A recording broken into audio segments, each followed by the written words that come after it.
आदरणीय अजितदादा पवार साहेब आपले सर्वांचे राष्ट्रीय नेते होते. त्यांचं अकस्मात निधन झालेलं आहे. या दुःखामध्ये आम्ही सगळे सहभागी आहोत. बारामतीचा दरवर्षी जो उरुसाचा कार्यक्रम होतो ती यावेळेस आम्ही दादांच्या दुःखामध्ये सहभागी असल्यामुळे हा कार्यक्रम रद्द करत आहोत. या कार्यक्रमामध्ये फक्त विधी, देवापाशी येऊन पूजा अर्चा विधी होईल, बाकी इतर कुठलाही धार्मिक विधी होईल. दुसरं कुठलेही कार्यक्रम करायचे नाही. आणि त्यांना आमच्या सर्व मानकरांच्या वतीने, आमच्या सर्व बारामतीकरांच्या वतीने त्यांना भावपूर्ण श्रद्धांजली वाहतो.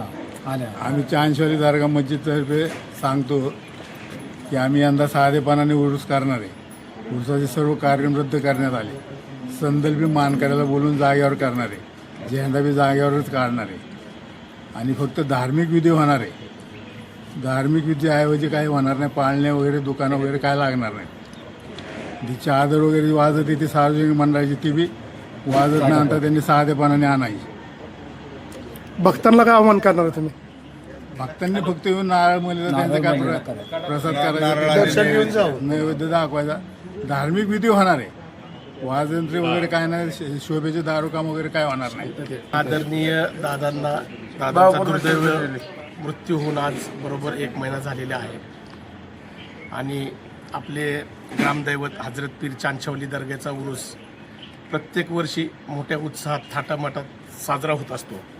परंतु आज मला खरं तर सगळ्यांचे आभार मानायचे आहेत. जे ट्रस्टी आहेत चांदशेवाली दर्गाचे, तसेच जे मानकरी आहेत, धवान आहेत, चिंचकर आहेत, हिंगणे आहेत, या सर्वांनी आज एक जो निर्णय घेतलेला आहे की यावर्षी ही दुर्दैवी घटना घडल्यामुळे उरूस साजरा होणार नाही, त्याबद्दल हा निर्णय घेतल्याबद्दल या सर्व लोकांचे मी एक लोकप्रतिनिधी या नात्याने मनापासून आभार व्यक्त करतो.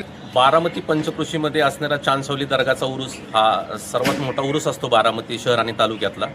तर आदरणीय अजितदादांच्या निधनानंतर सर्व ट्रस्टी, सर्व आम्ही मानकरी आणि सर्व आम्ही बाकीच्या सभासदांनी असं ठरवलं की यावर्षी कसल्याही प्रकारचा उरूस साजरा करायचा नाही. साध्या पद्धतीने ज्यांना यायचं आहे त्यांनी येऊन आपल्या मलिदा असेल, नारळ असेल, ते चांदशेवाली बाबाच्या दर्ग्याला अर्पण करायचं, दर्शन घ्यायचं आणि जायचं. ह्याच्या व्यतिरिक्त उरसामध्ये काहीही यावेळेस होणार नाही.